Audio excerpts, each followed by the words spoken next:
السلام عليكم ورحمة الله وبركاته. وعليكم السلام. Allahu Akbar, Allahu Akbar. Allahu Akbar, Allahu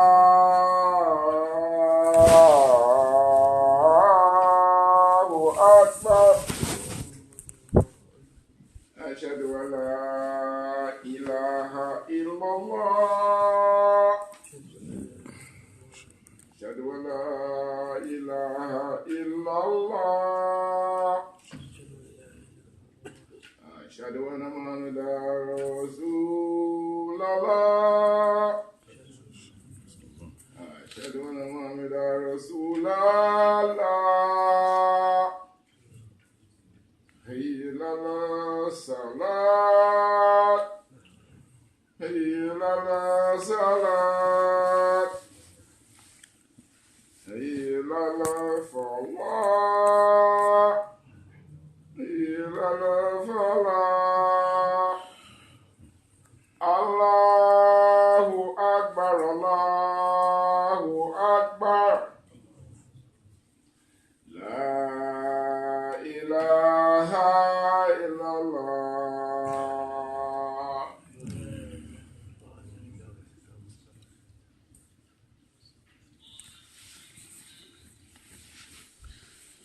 إن الحمد لله نحمده ونستعينه ونستغفره ونعوذ بالله من شرور أنفسنا ومن سيئات أعمالنا من يهد الله فلا مضل له ومن يضلل فلا هادي له وأشهد أن لا إله إلا الله وحده لا شريك له وأشهد أن محمدا عبده ورسوله يا أيها الذين آمنوا اتقوا الله حق تقاته ولا تموتن إلا وأنتم مسلمون يا أيها الناس اتقوا ربكم الذي خلقكم من نفس واحدة وخلق منها زوجها وبث منهما رجالا كثيرا ونساء واتقوا الله الذي تساءلون به والأرحام إن الله كان عليكم رقيبا يا أيها الذين آمنوا اتقوا الله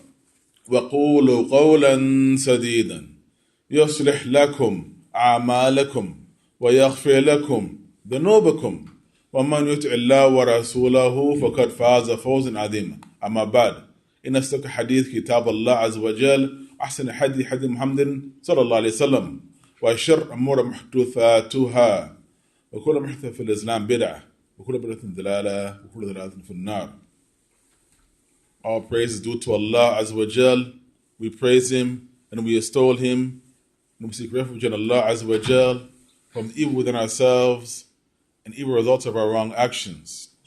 Whomsoever Allah guides can be never left astray in misguidance.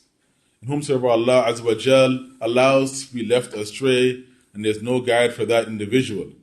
Really, the most truthful of speech is the book of Allah Ta'ala, and the finest guidance is that of Muhammad Sallallahu Alaihi Wasallam. And the most evil affairs are the newly invented ones, bid'ah. And every innovation in Islam is a going astray, and every going astray leads to the hellfire. I publicly bear witness that there is nothing worthy of worship except Allah Azza wa Jal, and that Muhammad ibn Abdullah is his slave and his last messenger. Amma ba'd. Last week, my dear brothers Salam and Iman, we were discussing how the Salaf would welcome this blessed month of Ramadan. What would they do to prepare for the coming of the blessed season of worship? Wallah alhamd, Allah Azza wa Jal, He allowed us to be of those who made it to this season of worship. And at this time, we've already fasted, those of us who are fasting, over 12 days, alhamd. We've been in the aspect of fasting, praying, and giving in charity, and looking at ourselves at this point in time, we should have noticed a great deal of improvement in ourselves. Physically, spiritually, mentally, we should have been able by this point notice some improvement in our lives. But the sad reality is that the majority of us have not benefited anything from our fasting. This is not coming from me, but this is the statement of the Messenger of Allah sallallahu alaihi wasallam, where he said that most people who fast or that fast, they get nothing from their fasting except atas wa ju'. Hunger and thirst. This is a sad reality that the majority of us are only fasting from the physical aspect. That we're not eating and drinking, and now we have a time where we can eat and drink, and we go overboard when it comes to our eating and drinking. Most of us miss the whole purpose behind our fasting, which is, as Allah Azza wa Jalla says, لَعَلَّكُمْ تَتَّقُونَ, that perhaps we can be in that umbrella group of those individuals who have attained taqwa. This is the real goal and purpose behind our fast, that we can become one of the muttaqun. May Allah Azza wa Jal make us one of them. So, bi'idhnillah, inshallah, if and when we fast with the correct intention, because it's never too late, we are still approaching the middle of the month of Ramadan. We're still in this blessed season of worship, and the fruits are ripe, the thamarat, the fruits are ripe for the picking. So it's never too late to leave off these bad habits that we've brought into Ramadan. It's never too late. And one of the best ways or means or paths at achieving to becoming one of the muttaqun is through our eating habits. It's through our eating habits. The Salaf and As-Salih, our pious predecessors, they would say you can learn a lot by observing a person's eating habits. And they also said you can learn a lot not by asking about a person, by seeing who they accompany, who are their friends. And this was the habit of the Anbiya wa Rusul, the prophets and messengers, that they would never like to eat alone. They would always want to share their food and drink with others. And there's an author that Abdullah bin Umar radhiyallahu anhuma, whenever he would break his fast, he would always choose to break his fast with the orphans, the miskin, and the fuqara. This was the habit of the Salaf. And this was falling in the habit of the Anbiya wa Rusul, that they would like to eat with the poor, the needy. These are the people that they would like to break their fast with. Why? Because they are the most appreciative of their fast. They're most appreciative of the time when they were not eating and they have an opportunity to eat. And they wouldn't waste food. They would not waste food or drink. Ramadan is not a moment in time for us to just be gluttonous. When we see the food, we eat whatever we want and we leave whatever we want. No. This is a time period for us to gain taqwa, to gain a higher sense of taqwa and morality. Food, as we all know, my dear brothers and drink, is a very vital part of our lives and existence. We all need food and we all need drink to survive. And many of us, we ask people or we get advice from nutritionists or people who say that they are experts in the field on what to eat, what not to eat, when to eat, how much to eat. But very few of us ever consult the best doctor, which is Rasulullah sallallahu alaihi wasallam. We have many examples in the Prophet sallallahu alaihi wasallam in how to eat, and when to eat, and when not to eat, and how much to eat. There's a very excellent example where the Messenger of Allah sallallahu alaihi wasallam has stated, this hadith is collected in Muslim Imam Ahmed, that the human being does not fill a vessel worse than the stomach. He said, hence it would satisfy the sons and daughters of Adam with just a small amount of food, enough to keep their backbone straight. And he said, sallallahu alaihi wasallam, he's speaking about a sufficient diet. He said, sallallahu alaihi wasallam, if you want to eat more than that, then you should leave some space for food, a thuluth of ta'am, a third of food, a third of drink, and a third of air. The problem is, in Ramadan and outside of Ramadan, we eat too much. Some of us, on a regular basis, we are in the habit of being gluttonous, of, as they say, pigging out, eating, and not even thinking about anyone else, or not even thinking about a moment after this meal. Some of us eat till we can't even breathe, or we can't even walk. La hawla wa la quwwata illa billah. The Messenger of Allah sallallahu alaihi wasallam had taught us in the Sunnah. He said that the food of one person is enough for two. Yakfi ithnain. And the food of two is enough for 4 people. So we should be in the habit of looking at the Sunnah of the Messenger of Allah sallallahu alaihi wasallam. How did he eat? How would he eat? What was his habit? And how much would he eat? Sallallahu alaihi wasallam. Some of us, we eat like as if the food, there's going to be no tomorrow. The food is going to be, this is the last meal. There's nothing else that's going to be left if we don't finish everything that is available to us. La hawla wa la quwwata illa billah. And the problem is, when we eat, many of us, we rarely mention the name of Allah. It's very important that we praise Allah. We mention the name of Allah when we start our food, and we'll be blessed. And when we finish, we praise and glorify Allah by saying Alhamdulillah at the end of our meal. There's also a very important hadith when the Messenger of Allah sallallahu alaihi wasallam, he said, a believer eats in one intestine, which means we should not eat a lot. And the kuffar and the munafiq, they eat in 7 intestines, which the ulama have explained means that they eat too much. What did I mention at the beginning? That the Salaf, they said you will learn a lot from a person by observing their eating habits. Their eating habits. And the people of the past, they would say if you eat too much, that means you will sleep too much. And if you sleep too much, then you would lose a lot. It's also a very important hadith. It's in the collected Sahih of Imam Bukhari, on the authority of Umar bin Abi Salama, who said that I was a young boy under the care of Rasulullah sallallahu alaihi wasallam, and my hand used to go around the plate.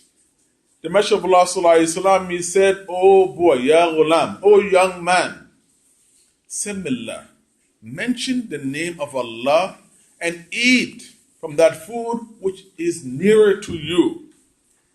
He said, ever since the Messenger of Allah sallallahu alaihi wasallam taught me that, I never left it off. The majority of us, when we see our children doing something wrong, we'd much rather slap them rather than explain to them what is a sunnah. And we cannot blame those people who do that, because فَاخَرَ شَيْءٍ لَا يَعْطِيهِ. The one who does not have something cannot give it to others. So it's very important for us to learn what the sunnah is, so we can impart it to others. We need to learn the correct adab, the mannerisms, the akhlaq of how to eat, how much to eat, and when to eat. The people of the past, they wouldn't eat a big meal at night before they went to sleep.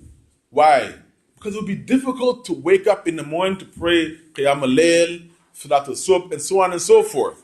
So they had these things in their mind, that they would not overeat before sleep. And they would take their main meal of the day in the middle of the day, so that the food would be digested enough so that they would have a nice sleep. A lot of us, my dear Salam and Iman, are not in the habit of looking to the books of the Sunnah. But if we look at the Hadith, in all of the books of Hadith, you'll find there's a chapter in there about eating and drinking. Why? Because of its importance. We need to eat and we need to drink, but we need to know how to do it in the correct way, the Islamic way. Because many people will advise us on how to eat, how much to eat. Is it okay to eat eggs? Or should we not eat this? Or how much, is it too much cholesterol? And so much advice that we'll find on the internet. But very few of us ever look to the best doctor, which is Rasulullah sallallahu alaihi wasallam. And where did he learn? From Allah Azza wa Jal. Allah Azza wa Jal says, "La yantiqu anil hawa, in huwa illa wahyun yuha." That the Messenger of Allah sallallahu alaihi wasallam does not speak of his own desire, but it is only revelation sent down to him. So if we really want to be healthy and we want to benefit from this blessed season of worship, then we need to cut down on our meals. We need to cut down on our meals. And in regards to the other aspects of fasting, we're speaking about the physical aspect of eating and drinking and maintaining nourishment for our body. There's also a spiritual aspect of fasting, which the Messenger of Allah sallallahu alaihi wasallam had stated clearly in Sahih Bukhari. He said, "Man lam ya'da," who does not leave off kol adhur wa amla bi. Whoever cannot leave off useless, frivolous speech or lying, sinful speech. Allah Azza wa Jalla does not have any haja. Allah does not have any need in yad'a tamhu or sharabu. What sharabu? Then Allah Azza wa Jalla has no need for the person to leave off their food and their drink. Allahu Akbar. What does this mean, my dear brothers and iman? It's not too late for us to leave off those bad habits that we have been accustomed to throughout the year and we have brought with us into this blessed season of worship. If we really want to pick the fruits from this blessed moment in our lives, then we have to leave off those things. We have to leave off those things. We have to train ourselves. There's a very important hadith. It's collected here in Imam Bukhari, and Abu Hurairah anhu, who reported that the Messenger of Allah sallallahu alaihi wasallam said, "Every action for the sons and daughters of Adam are for them. And the good deed is more than what it is." He said that the good deed is not what it is, it's much more than what it is. He said that it is 10 to 700 times. Ila som, with the exception of fasting. Except for fasting. Allah says, all of the deeds of the sons and daughters of Adam are for them. And I will reward them for those good deeds 10 to 700 times. Except for fasting. Fasting is for me. And I will give the reward for it. The person leaves off his desire and his lower desires and his food and his drink for my sake. And the person who fasts, they get two joys. One when they break their fast, and the other when they meet their Lord. And he said something very important, that the breath of the mouth of the fasting person is much more beloved to Allah. The smell of the breath of the fasting person is much more beloved to Allah than the best musk. Allahu Akbar. And we know of the hadith that the Messenger of Allah said that there's a special door, there's abwab in Jannah. There are many doors and many levels in Jannah. But there's a special door in Jannah, a gate in Jannah called Aba Ar-Rayyan. The door for those who are fasting. And no one will enter through that door except those people who had fasted. For what? For the sake of Allah. For the sake of Allah. This is the only deed that we can do that has no riyah in it. No showing off in it. And may Allah Subhanahu wa Ta'ala make us of those people who can enter through that door in Al-Jannah. Ameen, ameen, ameen. Allah Subhanahu wa Ta'ala had told us in His book, Ya ayyuhalladhina aminu, kutiba alaykum as-siyam, kama kutiba alladhina min qablikum, la'alakum tattaqun. Allah Subhanahu wa Ta'ala very explicitly explained to us, O you who have attained faith, Allah Subhanahu wa Ta'ala has prescribed for us fasting, as He has prescribed it to those who came before us, that perhaps we will attain taqwa. So what does fasting do for us? It cleanses our bodies. If we want to lose weight, we will lose a lot of weight. We'll lose a lot of water weight. If when we fast, we don't eat too much, we drink more water, we'll flush out a lot of toxins from our body. But this is not the goal behind our fast. This is a supplementary benefit of fasting. This is a side benefit of our fasting, that we will lose weight. But the purpose is so that we can lose our bad deeds and we can gain good deeds, be raised in the estimation of Allah Ta'ala. And there are many benefits of fasting. There are many well-known benefits of fasting in Ramadan and outside of Ramadan. As the Messenger of Allah Sallallahu Alaihi Wasallam, he advised the youth. He said, Ya ma'ashara shabab, O you young people, if you are able to, then you should marry. Because that is a protection, a shield for you. He said, but if you cannot marry, you cannot afford marriage, you don't have the physical strength to marry, then we should fast. The Prophet ﷺ advising the youth, if they cannot afford marriage, they don't have the physical strength to marry, then they should fast. Because it will help to lower their desires. There are many ways to fast. For those men, young men who are very strong, have very strong desires, then they should fast the Psalm of Dawood alayhi salam. And the Messenger of Allah sallallahu alaihi wasallam, he advised his Sahaba, Abdullah bin Amr ibn As, to fast the Psalm of Dawood. The Messenger of Allah sallallahu alaihi wasallam, he said that Dawood alayhi salam was given strength and he was given authority in the land due to his practice of fasting and prayer at night. Allahu Akbar. The Messenger of Allah sallallahu alaihi wasallam, he said that the best prayer, the most beloved prayer to Allah Azza wa Jal is the prayer of Dawood alayhi salam. Because he used to pray, used to sleep for 1/2 of the night, stand in prayer for 1/3 of the night, and he used to read his book, the Zabur, for a part of the night, and he used to sleep for the last part. This is what his habit was. And he used to fast on alternate days. He would fast one day and be hungry the next day. He would fast half of his life. And when he was on the battlefield, he would never retreat. He would only advance forward. Why?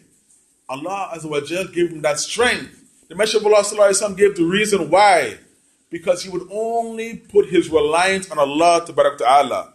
Alhamdulillah Rabbil Alameen, there are many examples about the importance of eating, drinking, prayer, and fasting, at developing ourselves spiritually and morally and intellectually and health-wise. There's so many benefits when we are in the habit of doing these things.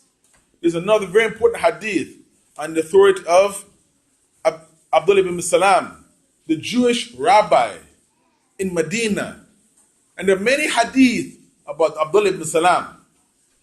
When the Messenger of Allah Sallallahu Alaihi Wasallam came to Medina, they said the Prophet is here, the Messenger of Allah is here. They kept saying that 3 and 4 times. Abdullah ibn Salam, he at the time was a Jewish man. But this not an ordinary man, but a Jewish rabbi. He climbed up the tree to take a good look at the Messenger of Allah Sallallahu Alaihi Wasallam's face. And he said, when I seen his face, I said, that is not the face of a liar.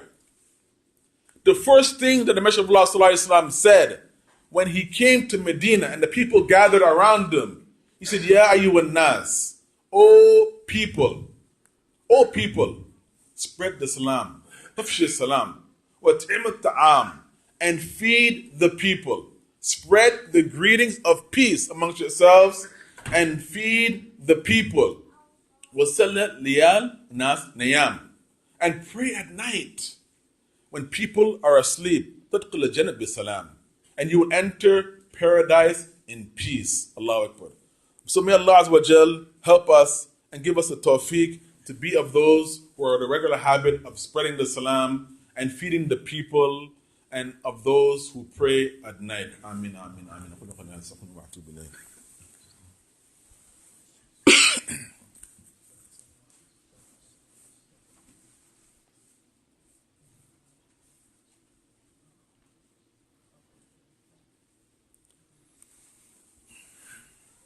Bismillah, salatu salam ala Rasulullah wa ala alihi wa sahbihi man tabi'a huda wa ba'd.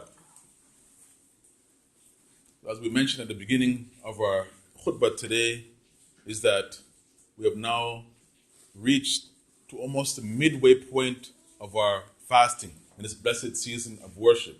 Alhamdulillah. And we spoke about the importance of following the example of the Salaf in welcoming this month. And how were they in this month? Eating and drinking, giving charity is something that we should be accustomed to do. We should be accustomed to doing these things. Ramadan is a month and a season, a blessed time period for us to cultivate and inculcate these attributes within ourselves. We'll have many people who would advise us of what to do, how to do it, how much we should and shouldn't do, and that's all fine and dandy. But khair hadi Rasulullah sallallahu alaihi wasallam, the best example to follow in gaining the highest reward is that of Muhammad sallallahu alaihi wasallam. People are going to advise us, and they're going to give us very good advice on what they should do, what they have read, what they have been taught, and what works for them. But believe me, when I tell you this, there's no better example than that of the Messenger of Allah sallallahu alaihi wasallam.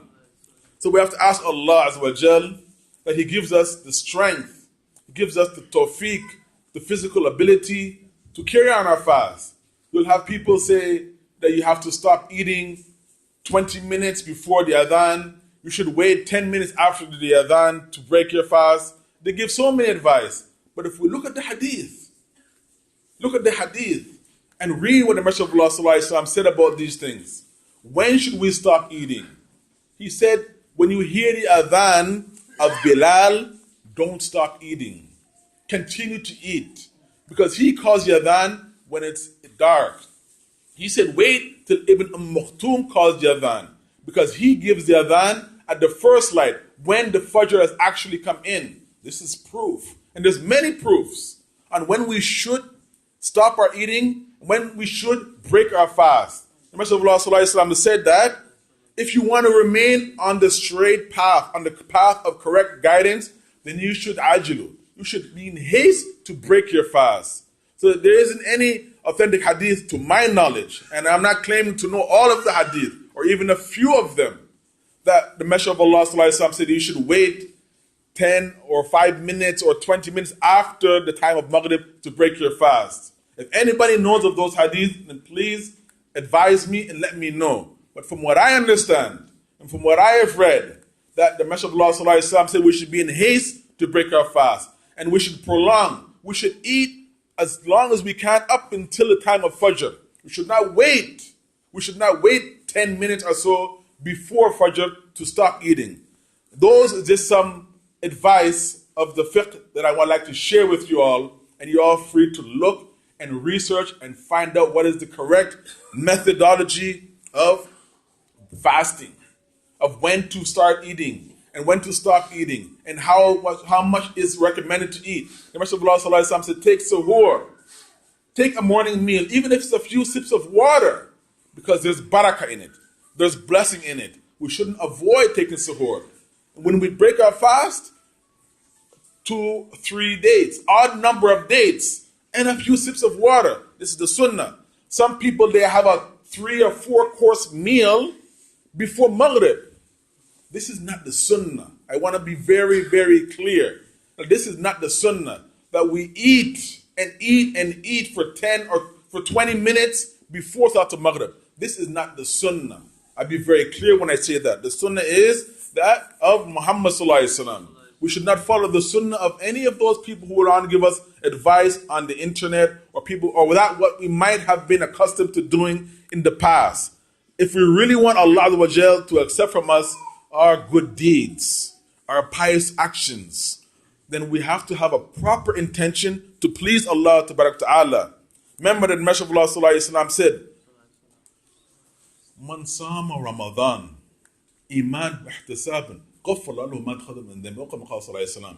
Whoever fasts Ramadan with the niyyah, the proper intention, iman and wahtisaban, that he has faith and we're hopeful in the reward of Allah Azza wa Jal, then Allah Azza wa Jal will forgive all of our previous sins. And also, the Messenger of Allah sallallahu alaihi wasallam said, Man qama layl Ramadan إيمان واحتسابا غفر له ما تقدم من ذنبه أو كما قال صلى الله عليه وسلم. Whoever stands at night in prayer with faith and is hopeful for the reward of Allah Azza wa Jal, Allah Azza wa Jal will blot out all of our previous sins. So may Allah Azza wa Jal accept from us what we have already done. May Allah Azza wa Jal help us to achieve more in this blessed month of Ramadan. May Allah Azza wa Jal help us and give us the strength to do more so that we can continue and achieve what we want to do in this life. May Allah Azza wa Jal overlook our faults and our shortcomings and help us through this blessed month of Ramadan till the end. Amin, amin, amin. إن الله وملائكته يصلون على النبي يا أيها الذين آمنوا صلوا اللهم صل على محمد وعلى آل محمد كما صليت على إبراهيم وعلى آل إبراهيم إنك حميد مجيد اللهم بارك على محمد وعلى آل محمد كما باركت على إبراهيم وعلى آل إبراهيم إنك حميد مجيد ربنا آتنا في الدنيا حسنة وفقنا وقنا عذاب النار.